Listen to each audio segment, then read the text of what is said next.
I like the rant. Ranting is fun. It also cleanses the soul. Detroit is to be one of the best sports cities in the country, if not the best. Surely Javi can't be as bad this year as he was last year. Surely that can't be the case. One of the worst offenses, if not the worst offense, like in the modern era of baseball. Just absolutely atrocious. He is a piece to the puzzle. He is not the entire puzzle. Right. He is a puzzle piece, but he is not the entire puzzle. This is the Michigan and Trumbull podcast with your hosts, Alex S. Freeman and Luke Giaconis. Hello and welcome to Season 4 of the Michigan and Trumbull podcast. New intro sound for you there. We're back on video if you're joining us over here on the YouTube. But as always, like a bad penny, haven't been able to get rid of him. Joined by Luke Giaconis, I'm Alex Freeman. Welcome to the show. If you're just joining us for the first time, Luke, it's been a minute since we've dropped an episode. How you been? I've been very well, very well. 4 seasons of this show, entering the 4th season. Who would have thunk it? We've already done better than the Friends spinoff Joey. So that's at least we've got that going for us. That's something. Life has been good. Life has been great. Very busy these last couple of weeks, last couple of months. I would say that I missed talking Tigers baseball, but I'm just going to say up front, I'm going to come in very pessimistic off the bat. I didn't miss it at all because A, they didn't do anything this offseason, which I know we're going to get to in a little bit. And B, and this is probably the wrong way to look at it, I still got a sour taste in my mouth from 2022. I'm not over it yet. I know we kind of did our grievances episode in November, like where we try to we exercised all of our demons, but I'm still a little bit upset about it. And then you take into consideration the moves or lack thereof going into this offseason. There's not a ton to be happy about right now if you're a Detroit Tigers fan, in my opinion. But as I texted you, Alex, this season, I'm going to try to practice patience. I am going to try and practice restraint. And I look forward to that lasting me about, I don't know, another 4 or 5 minutes into this episode. And then I intend to blow a gasket like anger from inside out. Yeah, I mean, I think that we're going to be set up nicely for that. So a few housekeeping things at the top here, which I think will keep you from blowing a gasket. We are mixing up the structure of the show a little bit as we enter season 4. So we're planning to drop episodes every 2 weeks. That seems to, from the past 3 years, be the rhythm that is sustainable for us through the season. Without, coming to you and just kind of repeating everything we've said in the previous episode. We're going to be focusing more a little bit on big picture than day to day of the team. I think that there's a lot of great ways in which you can follow day to day Tigers news. That type of minutia. We're going to kind of take the broader look at kind of what trends are we seeing in the team? What is the vibe check of the fan base? As well as including some more kind of stats and trivia and that kind of stuff into the show as well as we go through that. One thing you may or may not notice, hopefully you don't actually notice if you just are a regular subscriber of the show on a podcast app, we have migrated the home of the show to Substack. You can find us at michiganandtrumbull.substack.com. There you can subscribe to the show. We haven't yet mixed in any long form blogging or anything, but if you do go over to the show, you subscribe, you'll get an email every time a new episode drops so you don't miss one.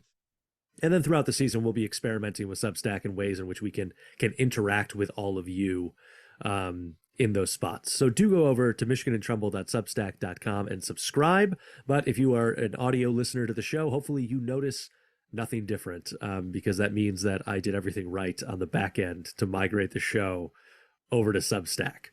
Yeah, Luke, any other housekeeping that I've forgotten here? I actually, no, that was great, for real. Great stuff. Lots of fun changes happening. All jokes and bits aside, the fact that we've made it 4 seasons, and that I guess we haven't really gotten into the fourth season, so we don't know if people are going to listen or watch the show. But the fact that, we haven't been at least canceled on Twitter, the fact you and I haven't strangled each other yet, albeit even virtually or via We've nearly text. outlasted Twitter itself. I know. That's saying something. That's saying something. So I am very excited to embark on a fourth season. And although I truly wasn't that jazzed to talk Tigers baseball these last couple of months, the fact that we're getting close to spring training, the World Baseball Classic is coming around. It's impossible for me not to get a little excited, a little jittery, even though I know my team is going to absolutely, I think, rip my heart out once again this season, and I can't wait to do it. I do have one last piece of information to announce before we get into the show. I did legally change my name this off season, and I'm now going to display that on my Zoom link below. Hey, Luke as the I'm the Tigers or sorry Luke, I apologize for using your old name there. I'm the Thank you. Tigers third baseman. Hmm. Somebody has It's to be. me. It's Somebody's got to me. be the Tigers third baseman. Which I think, Luke, that is a beautiful transition to bring us into the first new official segment of the show, which is a Luke rant. This is wonderful. Really great. It's great. I got theme music and everything. After 3 seasons entering a fourth season, I got theme music. I don't want to listen to it for a second. Yeah, Shut my big mouth. more or less a live reaction from Luke here. I like it. I like it. I feel like if for those of you who are WWE fans, this is like the theme music, like a jobber that's about to come out and just get his absolute teeth kicked in a matter of 10 seconds by like the big bad baddie that's trying to get over. That's the jobber theme song. Perfect. And that's exactly what I am, a jobber. Look, um, I like to rant. Ranting is fun. It cleanses the soul. Uh, this really, I don't think is going to be a rant. It might snowball into one. I'm just frustrated, folks. Am I the only one who's not frustrated out there with this team? What they have done, or like I said, lack thereof that they've done going into this season. Going off 2022, we all know that it was a huge letdown, injuries, underperforming, historically one of the worst offenses, if not the worst offense, like in the modern era of baseball, just absolutely atrocious. They fire Al Avila. We throw the parade. We're all stoked. We bring in this new guy, Scott Harris. He's saying all the right things, kind of, wrapping up the 2022 season, going into the 23 off season. And while we didn't expect him to go out there and, make those big contracts and big signings like we all may have liked, I think we at least expected in some capacity some moves to be made. And while yes, they did bring back Matthew Boyd, and they did sign Michael Lorenzen, they did make the trade, to send Joe Jimenez to Atlanta. And we will get later into the one big trade that I actually did enjoy the Tigers and the Phillies made. Take all that out of the equation. They really didn't do anything. And Mhm. let's not try to polish a turd and tell me it's a $3 bill. That's not even a saying, but I just made it up. Let's not pretend and be naive to the fact that they actually made a lot of insanely impressive or great moves. And I've heard the people on Twitter and I've read the blogs and all that stuff. People saying, "Well, you have to give Scott Harris a fair shake. He's inheriting Al Avila's mess. Chris Ilitch is still the owner of this team." Blah blah blah blah blah. Well, I do think there is some truth to that. I said this towards the tail end when Scott Harris got hired. The fans, at least in my opinion, aren't going to be patient. And I don't Mhm. think they need to be patient. They've been patient for 8 years now, and they've had absolutely nothing to show for it. They haven't played playoff baseball since 2014. They haven't had a winning season of 500 or better since 2016. Came pretty close in 2021, but then we obviously saw a huge step back in 2022. So I just am annoyed. I'm just frustrated. I'm trying to be positive, but there's just no need or reason for me or I think other fans to be positive. I do think Scott Harris is the guy. I am not by any means saying let's sell Scott Harris down the river. By any means, shape, or form am I saying that. But after all the hype, I guess, or Mhm. kind of excitement that was there, even minimally going from 2022 to 2023, it just feels like it was kind of a dud.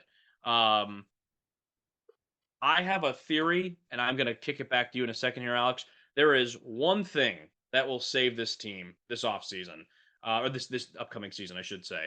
And I'll get to that in a second. But I guess, Alex, I'll kick it to you. Again, like I said, not much of a rant, just kind of an airing of grievances. We didn't do a Festivus episode this year, so Right. I had to kind of make up for lost time. I guess, what are you feeling heading into the season? Tigers' moves, not so many moves, Scott Harris's approach. Where are you at going into the season? Like I texted you the other day, I've set my expectations so low that Mhm. I think I have no choice but to be pleasantly surprised. But make no mistake about it. As much as I goof around, I joke, I rant, I bit, I think this is going to be an abysmal season for the Tigers. I don't think it's going to be good unless one thing happens. And like I said, I'll get to that in a second. But in the meantime, I'll kick it back to you. Yeah, I mean, I think that so I guess this is as good a time as any to tell folks. We will be at Comerica Park for the final game of the regular season, So excited. which we can pretty safely call Miguel Cabrera's last regular season home game as a Tiger. I Mhm. think my feelings on the season are summed up in that I I have to remind myself to add the regular season caveat as opposed to you know just kind of naturally saying his last home game as a Tiger Mhm. will be the final game of the season. And I was telling some other guys about how we've got the tickets and it's going to be a good time, and they said, "Well, what about the playoffs?" And I said, "Well, I mean, honestly, the best worst case scenario is that they are somehow competing for a playoff spot that day, which then means the question facing the Tigers is how much do you play Miguel Cabrera on that day if they are Yeah. fighting for a playoff spot? Because obviously you have to play him that day. But if they're competing for a playoff spot, it means Miguel Cabrera is not the main contributor on your Right. roster, uh, Right. which I don't foresee. I still foresee Miguel Cabrera being one of the top contributors on this roster, and that should not be happening at this point in his career. Yeah, I mean, first of all, very excited to go to Comerica in October. To give Miguel Cabrera a proper and well-deserved send-off. Make no mistake about it, that will not only be his final regular season game, that will be his final game. This team isn't going to the playoffs. There's a very good chance, as history will repeat itself in the last two seasons, they will be eliminated by the end of there's a good chance they might be eliminated by Easter. Which would really be a pretty incredible feat, considering I'm pretty sure the season doesn't even start until after Easter. I might be wrong on that, but someone can fact check me later. Um, yeah, it's the same old song and dance, Mm-hmm. that a 40-year-old Miguel Cabrera, almost 40 Miguel Cabrera at this point, should not be a main contributor to your lineup. I'm so excited to see Miggy. I'm always excited to see Miggy. The sentimental part of me is sad that he is going, but knows that it's time. It's Yeah. time to hang it up. But want to give him the send off he has rightfully earned over his illustrious career as a future first ballot Hall of Famer. Mickey deserves a hopefully every stadium he goes to a packed house and a standing ovation for his final game when he's traveling across the country this next season. So yeah, I share your thoughts with that as well. I think there is a little chance at all that this team is. I like your idea that maybe that final game in October, there it's like it's that final game push to get in, but I just don't see that happening at all. I think hell is a better chance of freezing over before that happens. The one thing I want to talk about that I kind of alluded to a moment ago was that um, I the only saving grace for me this season, Mm-hmm. um, because I think going into it, the rotation is worse than last year. It's intriguing, but I don't think it's as good as I would feel much more confident if Casey Mize and obviously Tarek Skubal were in the rotation. That's kind of a Yeah. given. Excited to have Spencer Turnbull back, but got to keep in mind he's coming off Tommy John, so you don't really know how that's going to work. We only had Erod for 14 or 15 starts last year. I think this is a year where Matt Manning really puts it together, so that's exciting. Yep. And then Lorenzen and Matthew Boyd, the nicest guy on earth, they're essentially again kind of those innings eaters that we were hoping to avoid, but we knew we would have to get them just given the pitching injuries going into the season. Take the starting pitching, and we'll get to the bullpen a little bit later as well.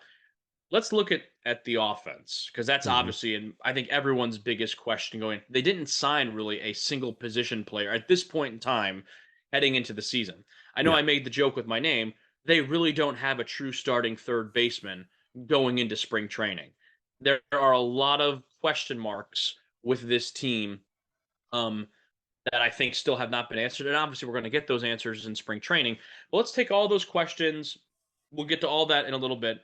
The one thing, and it's such a cop out to say, that can save this team and maybe make this season a pleasant surprise, similarly to 2021, is the bounce back season. Hmm. Because historically last year, some of these guys on offense were terrible and some of these guys were injured. We didn't have a full season of Austin Meadows. We had a sophomore slump for Akil Badu. Jonathan Scope was absolutely atrocious. Hmm. Spencer Torkelson, an absolutely atrocious rookie campaign. Good on defense. Offense was abysmal. So and this is a big if all of those guys can even play to half their capacity that we know they're capable of, then maybe this season is somewhat of a pleasant surprise. Again, kind of like to 2021. Um, Hopefully Riley Green doesn't progress or we want him to. I'm sorry, regress. We That's a want hot him to take. That's a hot progress, take. not regress. That's it. We want 1 year, and that's it. No, hopefully he doesn't regress. Um, Javi's going to be Javi at this point. I know he had a pretty good month of September, so it made his overall line look, not as bad. But Hmm. I believe, if I'm not mistaken, led all position players last year in errors on defense. Not Yep. good at all, Javier. Not good at all. Um, so we know what he's going to do. Miggy's going to be Miggy. I am excited to see. It seems like it's pointing in all directions that Eric Haas is going to win the starting catching job out of camp. So I Yeah. am excited to see what Hossie can do because I voted him my Tigers MVP of last year because I thought he was kind of the most consistent hitter, I guess, for what it's worth throughout that 2022 season. So the bounce back, live by it, die by it. If some of these guys bounce back, great. And I think some of them truly will. There's no way Jonathan Scope will be as bad as last year. He physically can't be. If Austin Meadows is healthy, I fully expect him to see him kind of return to the Austin Meadows we thought he was going to be when he came over from that Tampa trade last spring training. So it's just a matter of time. It's a matter of waiting. It is a little bit of patience, which I don't have much of at this point, but we'll see what happens. If they are similar to last year, God help us all. It's going to be brutal.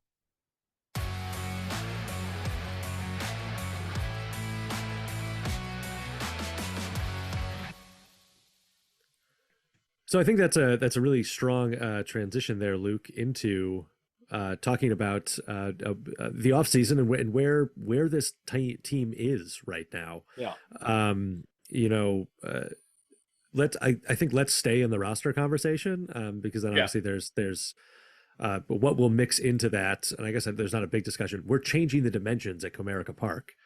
Mm-hmm. It will be 412 to center as opposed to 420, Mm-hmm. which theoretically Smoke it.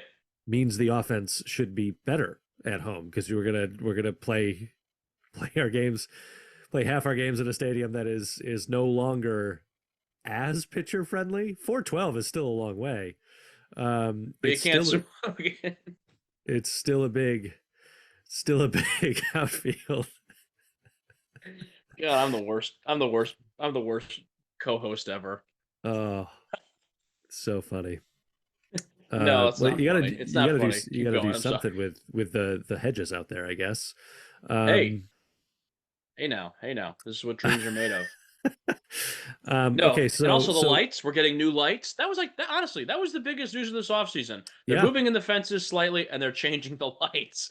Like that's when you know your team is just in an utter state of disrepair when those are the big things that people are excited. egg on our face when they win 105 games because of these changes. Yeah. The That's best thing the about the moving in the fences was I think when they announced it on Instagram, Mickey commented, he said, "Now I want to play more years." So yeah. Some other things before we kind of look at the roster. Then this was announced, I think, last week or the week before. We've got some changes in the booth. Bye bye yeah. Jack Morris. Hello Craig Monroe, and also welcome Cameron Maben and Todd Jones to the fold. I'm Yeah, excited I about mean, this. I I'm think it's excited great. about having Simo in the booth on a regular Hmm. basis. Was always excited when he was Yep, uh, agreed. in the booth. He, especially the times that he sits in, I think everybody knows that he's great at it. I also loved him when he was on the radio broadcasts. So, Hmm. Yeah. yeah, just excited for more SEMO. I think I know people like to dog on Matt Shepard. We've always kind of stuck up for Shep a little bit. I think he's kind of also what is look at what he's had to Yeah, commentate on these last number of seasons. But also I think Jack Morris didn't give him much to work with. Kirk Gibson's always kind of in and out of there on a limited basis. So if they could establish a good relationship between Craig Monroe and Matt Shepard, I am okay with that. I think that could be really fun. Cameron Maben, coming in is kind of cool. Todd Jones. I like that they're bringing in the more former Tigers, and it's kind of crazy to say, but Tigers players of our era. So I yeah, know Cameron Maben had a couple different stints with the Tigers. Todd Jones, obviously, was big in the '06 run, but it's cool. It's kind of cool, and also it makes me feel, I hate to say it, a little old, being like, I remember watching that guy play. Now he's talking about the good old days, and my, how time flies. So yeah, I'm great, and seeing Jack Morris leave, take care, Jack. I could care less. yeah. I He mean, that's was my least literally favorite of the three. a hit the road, Jack, and don't Don't you you come come back? back. No No more. more. No more. No more. No more. No more. Love it. So this is what I have for the roster. I just took a couple quick notes here. Is it just Boy, a we're sketch official. of a dumpster fire? Yeah. I'm not too good with the words, but I'm trying my best here. Um, yeah, it's pretty great. Okay, so kind of just projections. I think where we're heading into this season. So starting catcher, I think out of camp we're looking at Eric Haas. Starting first baseman out of camp, Spencer Torkelson. Second baseman Jonathan Scope. Shortstop Javier Baez. Third baseman I put who the hell knows. I mean, according to my name on Zoom, I am the Tigers' third baseman, but that's how that is. Um, Riley Green is our starting center fielder. Akil Baddoo in left. Austin Meadows in right. DH is Miguel Cabrera. So that's where we're at with that. Any objections? Anything you think? What are your thoughts? Just throwing in that the official depth chart on MLB.com shows Ryan Kreidler I saw as the that. I thought starting that was third interesting. baseman. The people I guess we're assuming are going for that are Ryan Kreidler and then Nick Maton. So he came over in the Phillies trade. So Yeah. there's that. Also, real quick, I guess we kind of talked. I don't know if we talked about this last time because it's been a while since we've done an episode, but a lot of guys gone from this team that have been kind of mainstays on the roster these last 4 or 5 years. Victor Reyes gone, Willie Castro gone, Harold Hmm. Castro gone, and then obviously I think the big one, who I think was on the bubble the most, Jamer Candelario gone, and now is a Washington National. So Yep. just kind of throwing that out there. Say goodbye to those guys. They've been around a while. Das Cameron, Derek Hill was gone last season, so a lot of these guys that were kind of that Alavi like, are they going to be mainstays? Not. They're all gone. So Willie's with the Twins. I think Harold Castro's with the Rockies. Victor Reyes, I want to say, is with the White Sox. The boys have flown the coop, so to speak. Or actually, they weren't. They didn't fly away. They were told to leave. Yeah. No, I mean, I think that those changes are interesting because when they happened, it was like, okay, this is maybe the start of some clearing house. We're gonna go make some moves in this off season. Mm-hmm. We're gonna go reassemble a roster. We're gonna mix it with some of the kind of like up and coming guys that we are sort of excited about as we go Right. through that. All of those things, and yet that didn't really happen in the off Yeah. season. And I would say as of yet, but pitchers and catchers are reporting in what, like 2 weeks? Less than that at this point. Yeah. Yeah, I mean, like a it's like, week. Yeah, yeah, next week, I'm pretty sure. it's So, obviously those moves aren't going to happen. yeah. So I don't know what that means Well, there was just us. so many moves that it felt like it could have been made. Even filler bubble moves. But I guess you have to think Scott Harris is taking the approach of let's see what we've got, rather than bringing someone we don't really anticipate being around for the long haul. Yeah. So that's probably there. Looking at the bench, Jake Rogers, Matt Vierling, Kerry Carpenter, Tyler Nevin, and then I also put Ryan Kreidler down there as well. Um, Two guys to keep an eye on for this upcoming season offensively. I don't think they're going to make the teams out of camp. I could be wrong, One is Justin Henry Malloy. We got him from the trade with Joe Jimenez of the Braves. And then the other is Donnie Sands. Donnie Sands, and he was a catcher that came in the Phillies trade as well. So I thought I saw some rumors maybe Donnie Sands wins the backup job because Jake Rogers might need some real game time coming off missing all of last year. Mhm. But I could, only time will tell at that. And from what I can tell, Justin Henry Malloy, pretty good batting eye from the basic research I've done, and pretty quick from my understanding. He's a third base left fielder. So um, could be interesting because one, the Tigers third baseman, obviously that job's up for grabs, and two, the assumed starting left fielder heading into opening day is Akil Badu, and if he Mhm. continues to struggle like he did last year, maybe Malloy comes in and takes his spot. Probably maybe sometime a few months into the season if it were to happen.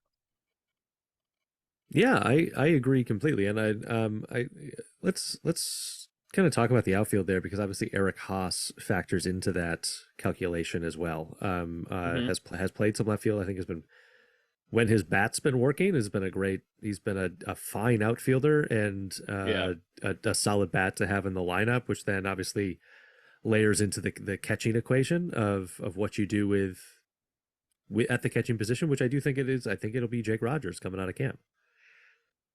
Yeah, you think Jake Rogers is going to win the starting job out of camp? I do. I think so. I Interesting. feel That's bold. excited about that. You, do you feel God in this Chili's tonight as well? I do. I do. Oh, good. And very shortly, I will no longer be allowed to eat at a Chili's because That's my worst nightmare. I have been stealing drinks from other people That is a thought that keeps me up at night, and I wake up in a cold sweat. as a I chip. respectfully disagree.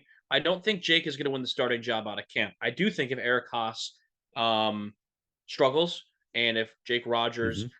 I think Jake Rogers is fighting to get a spot out of camp. Honestly, I think just based off his history, coming off the injury, I think he has a lot to prove going into this camp. That he's really kind of like the only one of the last few guys that I can think of off the top of my head that's kind of around from those Avila era trades. Like this guy might be something, but Yeah. there's that I can think of that's kind of a main name floating around with this team. Um, so that's interesting. Uh, I think Haas is going to win it out of camp. I think his days in left field are pretty numbered at this point. I think they'll definitely roll with either Akil Badu, Matt Vierling.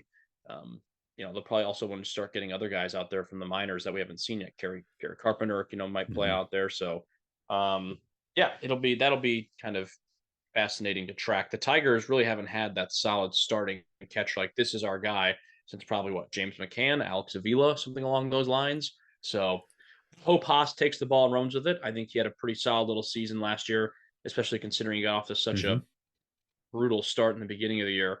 He kind of really came into the last half of the season, which was really good for him. So Cork at first base, I think that's a given. We're all waiting for the bounce back for Torkelson. Yep. So same thing there. Same thing can be said for Jonathan Scope at second base. Um, Maybe there's rumors they put Scope at third base, and they did just recently sign. Was it Cesar Hernandez Yep. from? Wasn't it Baltimore? Played recently. I could be mistaken. Yes. Um, Signed him to a minor league deal, invite to spring training. I'm pretty sure Yep. something along That those is correct. lines.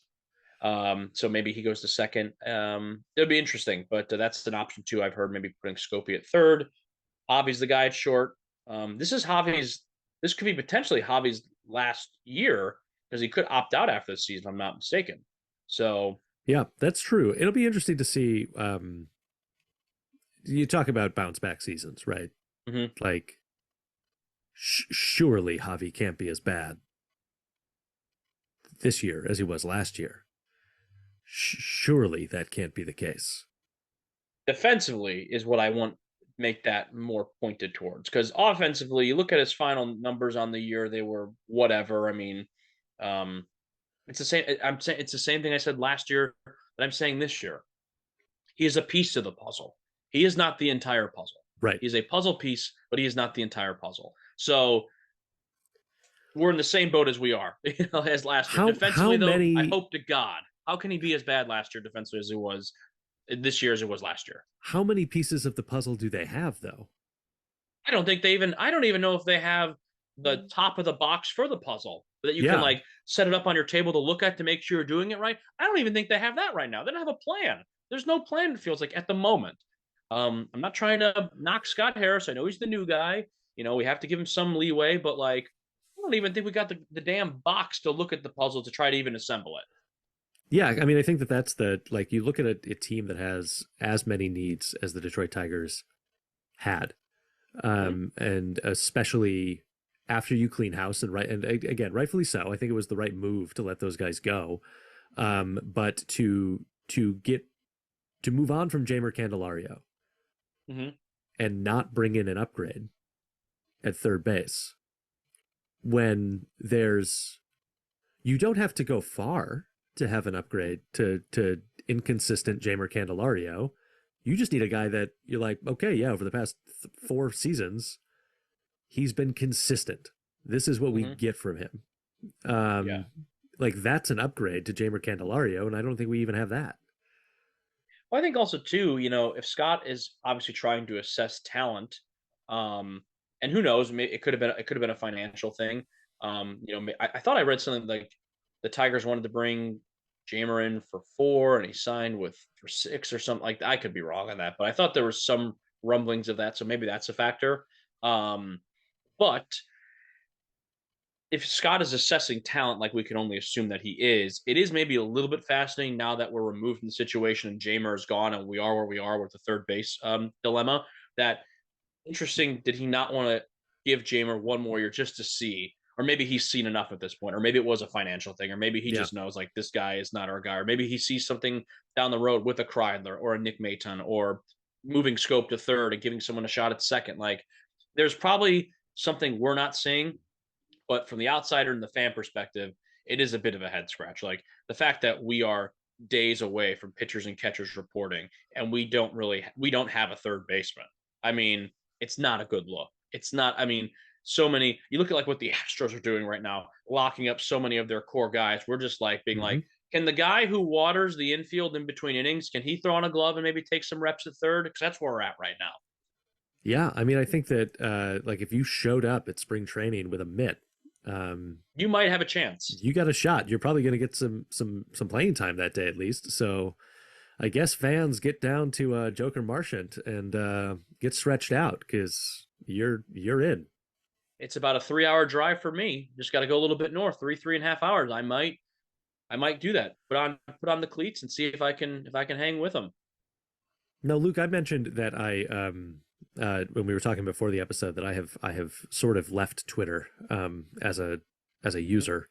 Yes. You're on there a little bit more. You've always kind of been more active with the show's Twitter account. My sense, and this could just be like my own feelings because I have not been as engaged with the Tigers fan base during this off season. Mm-hmm. My sense is that it's a continuation of kind of where the base felt at the end of last season, which is like who cares? It's a who cares and it's a what's going on mentality from what I can gauge.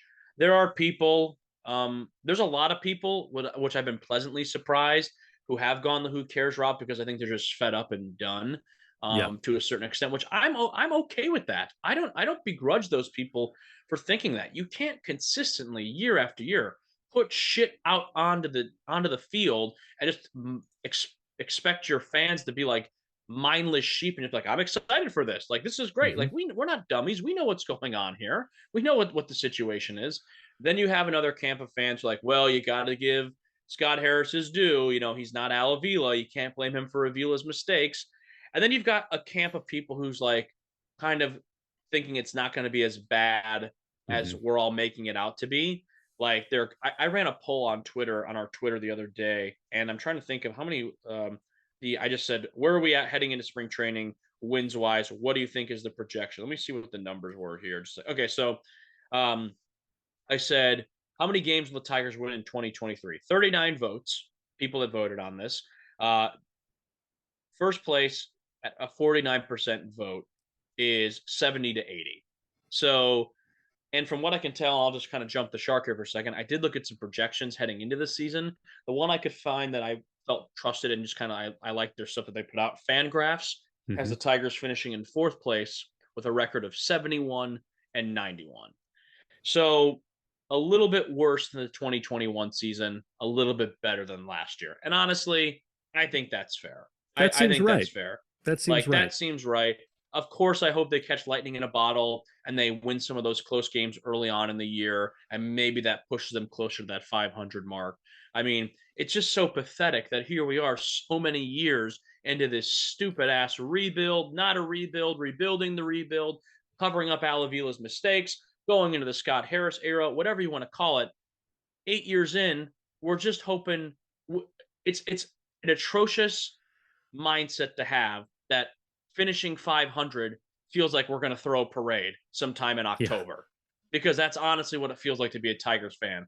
I mean, and that's the truth. That's where we're at right now. Forget winning the division, forget competing for a wild card. If we could win 81 baseball games, I am convinced that they may make it a national holiday in the city of Detroit. If we could be 500 in April, I think I'm ready to throw a parade. This is gonna be it's gonna be a tough April unless they are hot out of the gate. And I'm not just saying that to be the pessimistic here, but you look at the schedule, it is a tough April. And you look at their last two Aprils and how poorly they've gone. Good luck. Good Now, luck. now, I mean, yeah, I mean, what do we do?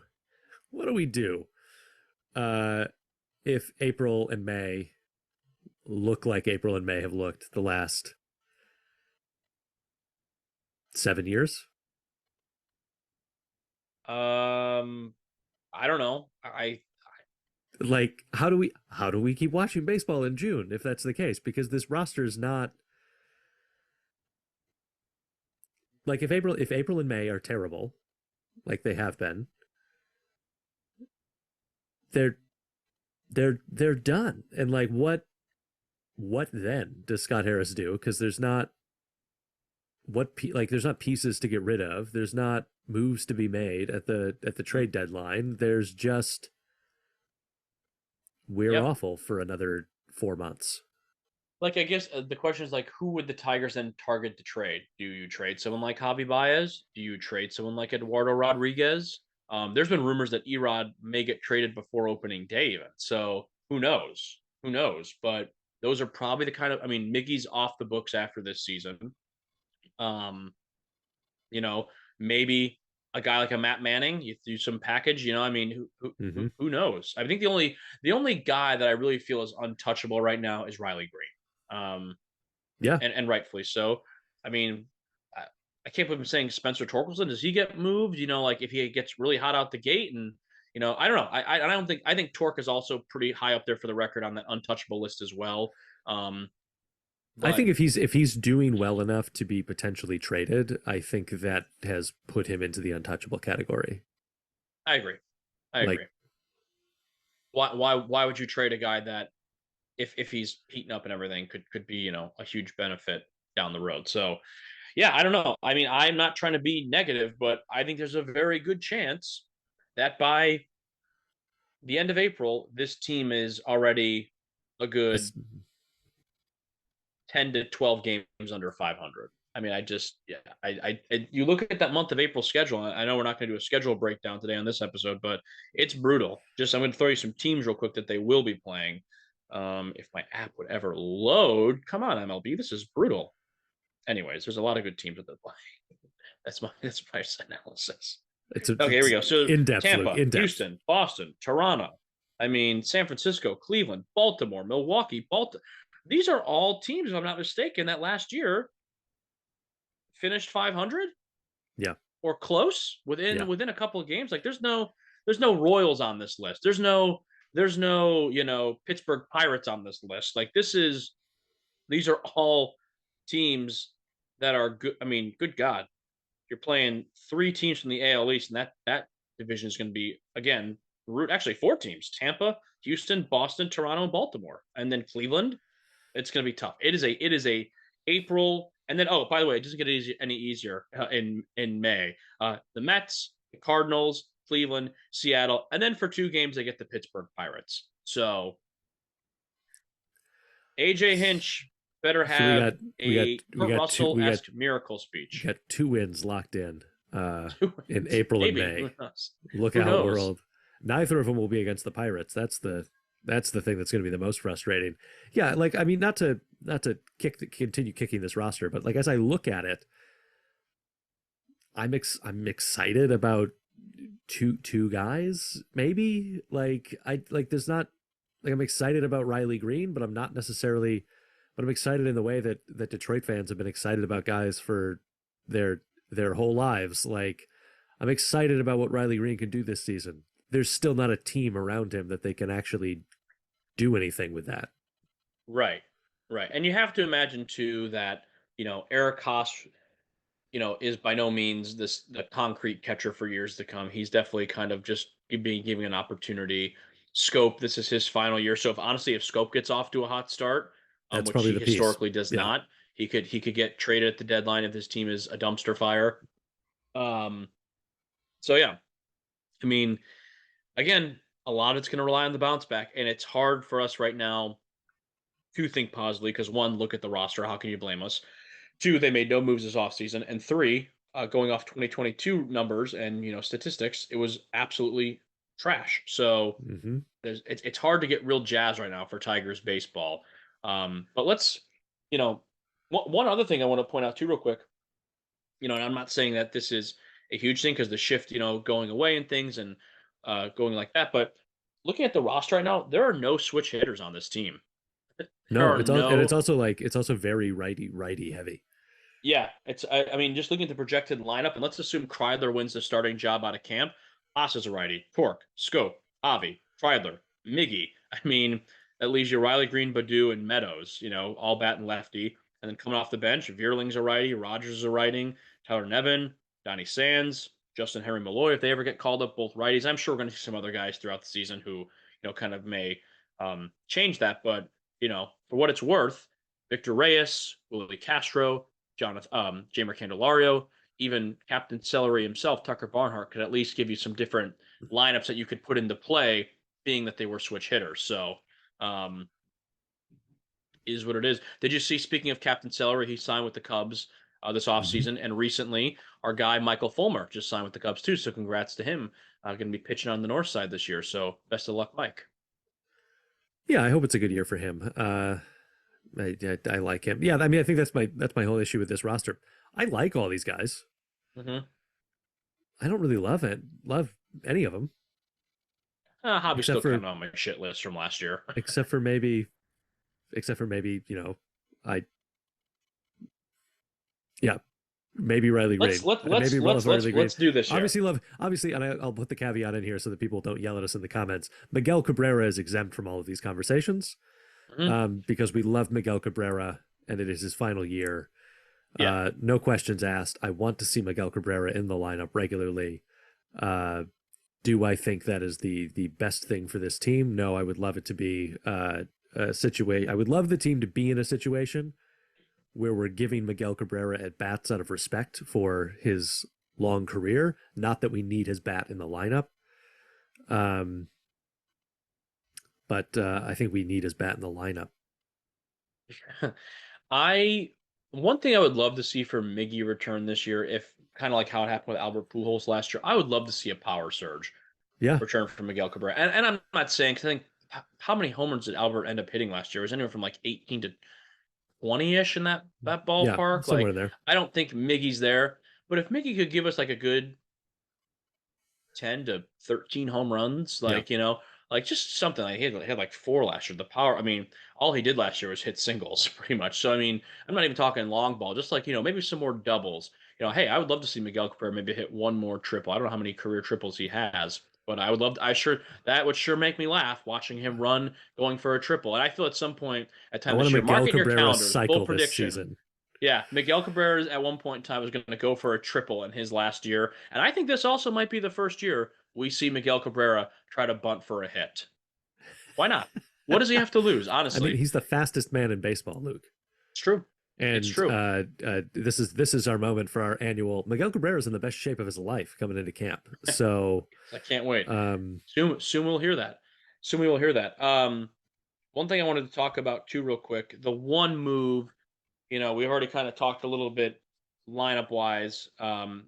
And the one move this offseason, I think that was the most intriguing, giving Scott Harris credit, was the trade, sending Gregory Soto and Cody Clemens to Philadelphia. In returns, getting back Nick Maton, Matt Vierling, and Donnie Sands. Hmm. Um, let's start with losing Gregory Soto. I'm okay with it. Yeah. When Gregory Soto was on, he was on. Gregory Soto is just far too inconsistent that I'm comfortable with. Cody Clemens for me was kind of one of those Al Avila prospect guys. I was like, it's Cody Clemens. I don't know if we're ever going to see him really do much. So I'm okay with that. And getting back three young, um, kind of versatile position Hmm. players, I like that. And good speed. You have a potential catching prospect with Donnie Sands. So that was the one move this offseason. I was like, okay, Scott Harris, I'm cool with this. I just wish he would have maybe made like two or three more moves kind of that caliber. Yeah. Um, Something along those lines, So I guess he kind of did it with the Joe Jimenez trade as well, bringing in Justin Henry Malloy. But it is what it is there. Let's talk about rotation here for a little bit, if you're Yeah. if Let's you're do cool it. with it. Let's get into the pitching side of things, and that'll transition us into bullpen. Um, so I guess right now, starting pitcher opening day, unless things change, Eduardo Rodriguez. I guess that's what we're thinking. Um, Yeah. Yeah. I would. That's what I would do. from the projected rotations that I've been seeing just kind of posted throughout the internet, you got Erod, Matthew Boyd, Matt Manning, Michael Lorenzen, Spencer Turnbull, kind of our five heading into the season. Obviously, things could change. Guys win jobs out of camp, maybe. So that kind of puts like, what do you do with Bo Brisky, Joey Wentz, Hmm. Alex Faedo? I think you're definitely going to see like Wentz and Faedo, maybe even Brisky go to the bullpen. I really would love to see Bo Brisky um, get a shot at the starting rotation. I don't really know where he fits, whose place he takes really at this point, because all the five guys named at the top, those seem kind of like locks. I mean, obviously Boyd and Lorenzen, they just signed those guys. Erod, definitely has some money to make. I know he went through some personal issues last year, but really didn't get much of Eduardo Rodriguez last year. And Matt Manning is really one of the big three who's healthy right now. So with Scooble and Mize out, I don't know where like a guy like Brisky would fit in rotation wise, but there's a good chance you could see probably Brisky, Wentz, and Faedo in the bullpen this year, especially because we've lost some arms this offseason. Yeah. I mean, I don't disagree with anything that you just said there. I mean I would be more excited about that rotation if I didn't have the history with so many of these guys that we have. Like Mhm. if they were fresh to the Tigers, Yeah. Matt Boyd, Erod, Matt Manning, obviously lots of life left in Matt Manning's career. Hmm. Um, Spencer Turnbull. I think my issue is that I like look at it and I go, oh, we're gonna like really lean on Matt Manning. Hmm. Um, more than I want us to be leaning on him at this point in his career.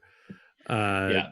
Similarly, like if Bo Brisky wins a spot in the rotation, uh, we need Bo Brisky to be, truly worthy of that spot more so than maybe he is at in career development. Right. Well, also, and this kind of is a given, but I would feel a lot better with this rotation if Tarek Skubal was in it. Yeah. I'd feel a hell of a lot better.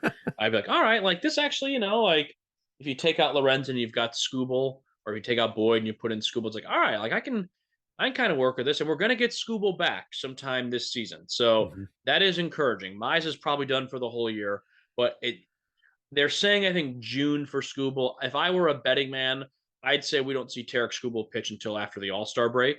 Yeah, I Um, would agree with that. but and at that point, depending where this team is in terms of contention, that also could be a factor as well. But yeah, so I would feel a hell of a lot better if Tarek Skubal was in this starting rotation. That's kind of the understatement of the year. So let's transition to bullpen. So you lose last season, um, Michael Fulmer.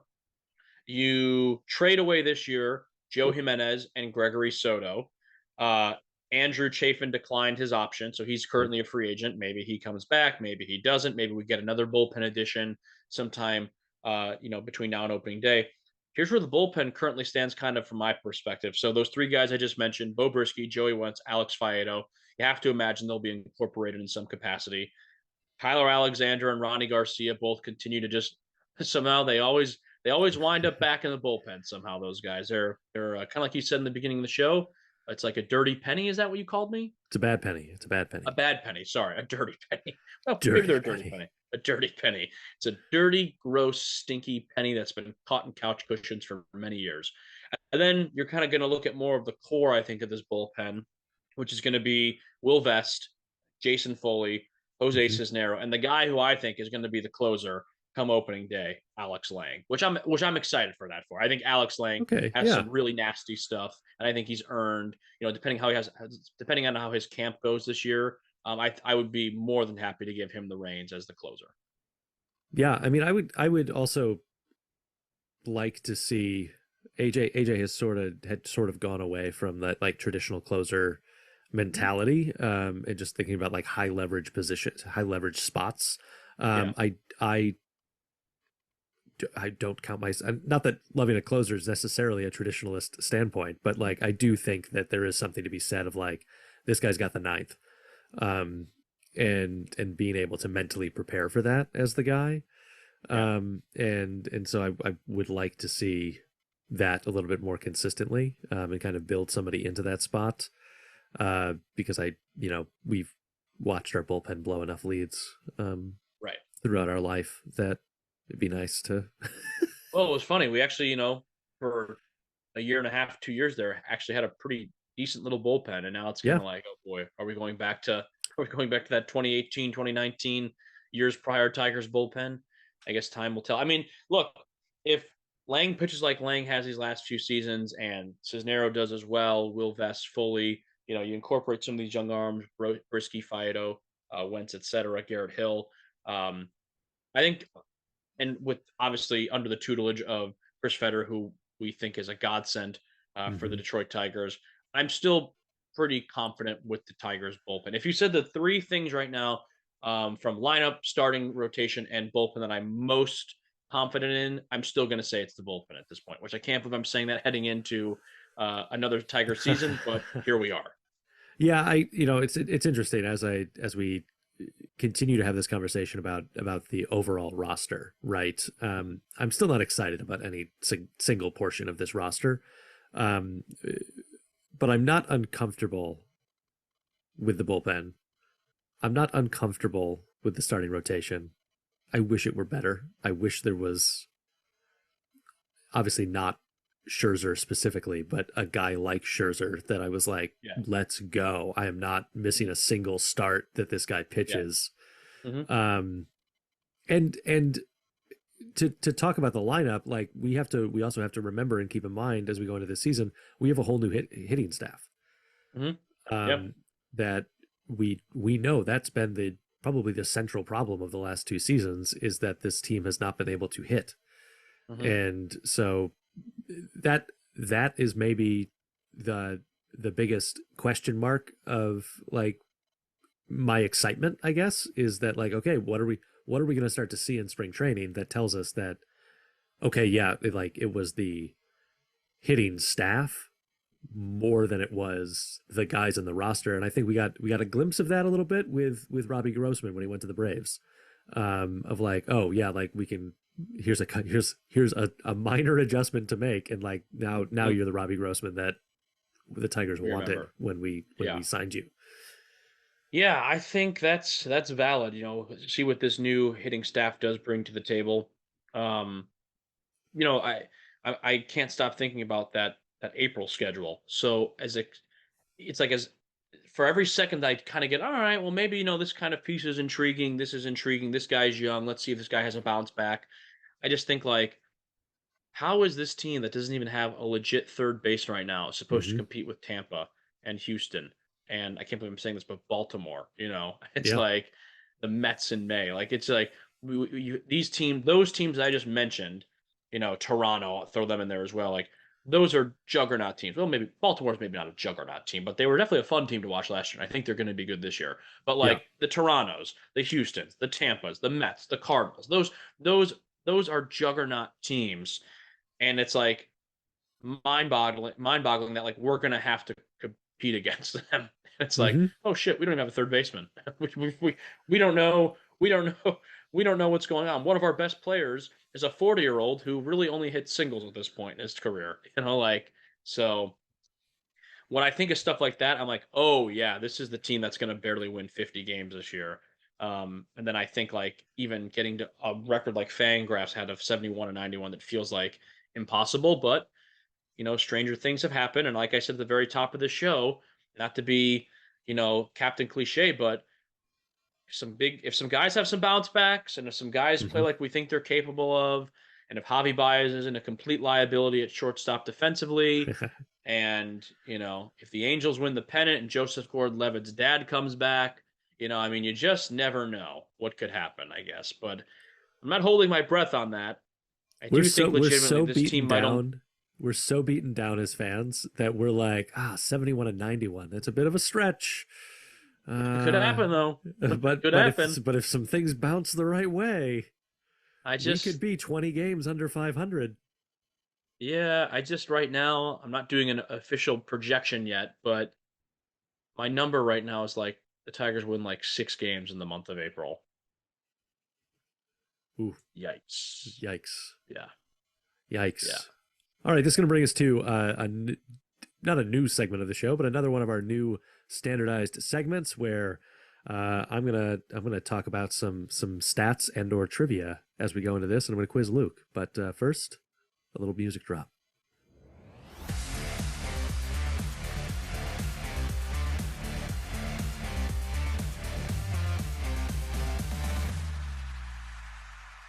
I like your theme music too. Isn't that nice? Yeah. Good stuff. I would prefer to I would have preferred it was a little bit more like the first season of Boy Meets World, that intro music for that down down down down down down down down down down. Look, if All you had right. gone any further, we would have owed Disney $4,000. So I'm glad you I stopped. know. Go ahead, Mr. Feeney. Okay, Luke. Oh, Google's trying to. Google wants to Apparently, get in on the action. Google wants in. Google Okay, wants to Luke, host the show. in the 122-year history of the Detroit Tigers, how many times have they made the playoffs? Oh God. Oh, I'll just try to do the years I know they made the playoffs. All right, so 6, 11, 12, 13, 14. That's 5. The Roar of 84. That's at least 6. I think they won in the 60s. They've won 4 World Series, Yep, if I'm not mistaken. that is correct. That puts us at least, let's see, 6, 11, 12, 13, 14. All right, so that's not, I'm going to say 122 years, you said? Yep. All right, give me a little. No, I'm not. I'm going to throw out a number, then I'll ask for a hint. I'm going to say they've made the playoffs. Let's see here. 23 times. That is too high. Oh, okay. All right. I was trying to think like the early 1900s, maybe. So are we in the teens? I'm guessing. We are in the teens. Okay. I'm going to say 14. Very close. It is 16 times the Detroit Damn it. Tigers have made the playoffs. How many times have Okay. they then made it to the World Series? Oh God, out of those Now, 16 in times. some of these scenarios, right? In the early years of Major League Baseball, that was making the playoffs. Yeah. Like The World you Series. went to the World Series. Well, they got 4 World Series and they lost twice in 06 and 12. So that at least puts us at 6 right there. And I'll tack on a couple more in the early days. So let's say out of the 16 times they made the playoffs, I'm going to say they've gone to the World Series 9 times. Very close again, 11 times. Oh, that's my number. I times. should have gone with my number, 11. Yeah. Damn it. Which I mean, Okay. not a bad playoff record. If Yeah. if you've made it 16 times, you go to the World Series 11 times. Would like them to have performed better in the World Series and have more than 4 Yeah, so because that means World they're 4 Championships. for 4 for 11 in the World Series. That's not great. When was the last time the Detroit Tigers won a playoff series?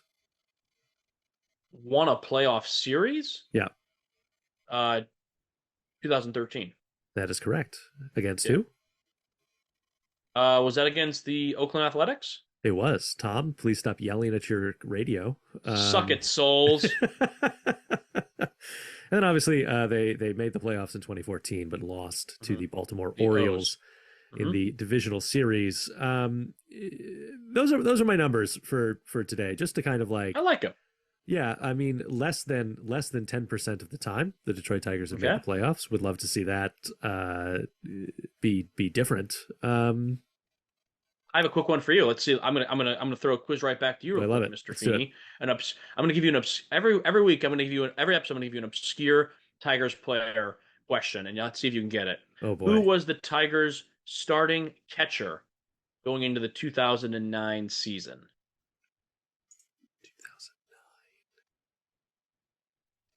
I could totally be wrong on this, but I'm pretty sure he was the guy. It's got to be.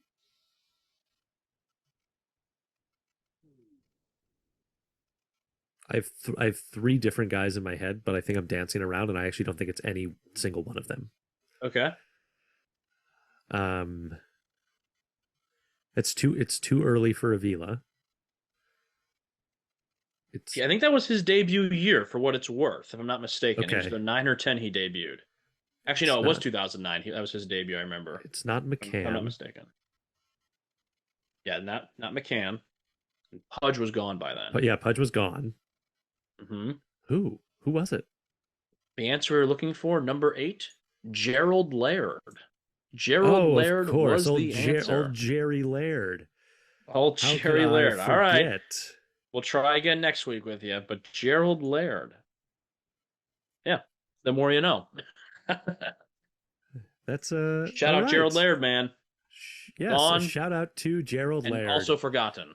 All yeah, because obviously then we had Avila, and so why would we need Laird when you have Avila? Laird came back off. He backed up one season. I want to say maybe it was in 2012 he backed up, or 2011, one of the two. I don't remember, but he came back as a backup one year as well.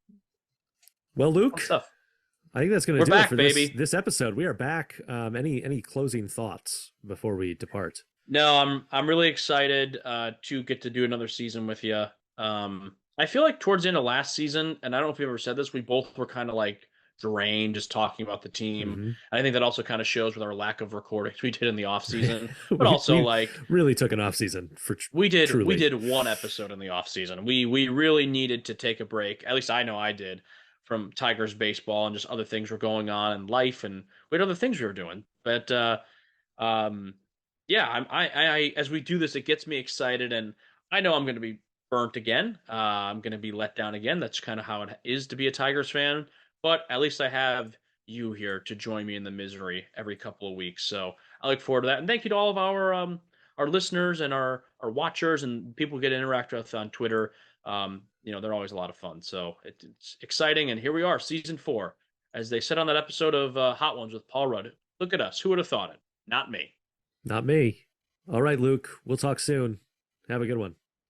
See you.